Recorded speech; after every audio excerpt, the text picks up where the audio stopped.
কাগজ আগুনে পুড়ে যায়, আমরা এটা সবাই জানি এবং এটা আমাদের প্রত্যেক জীবনে রেগুলার ঘটে, আমরা দেখে থাকি। কিন্তু আজকে আমরা একটা মজার পরীক্ষা করে দেখব, দেখি কতটুকু কি হয়। আমি এই কাগজটাতে যদি পানি ঢেলে দিই তাহলে কি ঘটবে। কাগজটা ভিজে যাওয়া শুরু করবে। আমি যদি তার আগেই এইটাকে আগুনের মধ্যে ধরি, কাগজটা কি পুড়বে? আমরা একটু ট্রাই করে দেখি।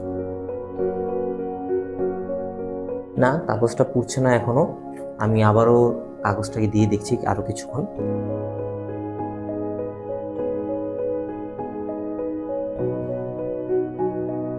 আমাদের কাগজটা কিন্তু এখনো পুড়েনি। আমি যদি এটাকে আরো অনেক সময় রাখি, এই কাগজে রেখে আমি পানিটাকে সম্পূর্ণ বয়েল করতে পারবো, একদম পুরো ফুটন্ত পানিতে পরিণত করতে পারবো।